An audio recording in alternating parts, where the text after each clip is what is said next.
ஸல்லல்லாஹு அலைஹி வஸல்லம் அவர்கள் இந்த மாதிரி சிறப்பான நாட்கள்லாம் குர்ஆனோட தொடர்பு இருந்தாங்க. சஹாபாக்கள் அப்படிதான் இருந்தாங்க.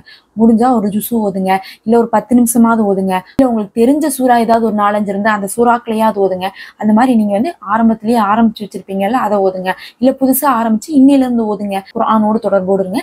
இறுதியாக பாத்தீங்கன்னா சதக்கா. எல்லாரும் என்ன சொல்றாங்கன்னா, இந்த நாள் அதிகமா சதக்கா செய்யணும், அதுக்கு அறிவிப்பு இருக்குன்னு சொல்றாங்க. அது பலவீனமான அறிவிப்பு. ஆனா சதக்கா ரொம்ப நன்மையான விஷயம். நீங்க விரும்பி செய்யுங்க, செய்ய வேண்டாம்னு மறுக்கல. ஆனா இந்த நாள்ல செஞ்சாங்க, இந்த நாள்ல இப்படி செஞ்சாங்கன்னு சொல்றதுக்கு ஒரு சஹீஹான அறிவிப்பு இருந்தாதான் அதை சொல்லி நம்ம செய்ய முடியும்.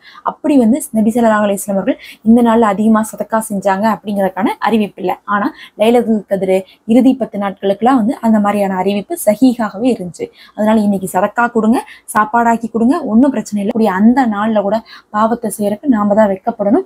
அப்படியான காரியத்தை நீங்க செய்யாதீங்க. ரொம்ப ஒரு மன அமைதியோடு யாரையும் பத்தி யோசிக்காம அல்லாஹ்வுடைய பாதையில நீங்க நோன்பு வச்சுக்கோங்க. நம்ம சொன்ன திக்ர் வீடியோ, துவாக்கள் வீடியோ எல்லாம் கமெண்ட்ல இருக்கு, நீங்க செக் பண்ணி பாருங்க. இது பலனுள்ளதா இருந்தா உங்களை சேர்ந்தவங்களுக்கும் ஷேர் பண்ணி கொடுங்க. அஸ்ஸலாமு அலைக்கும் வரஹ்மத்துல்லாஹ்.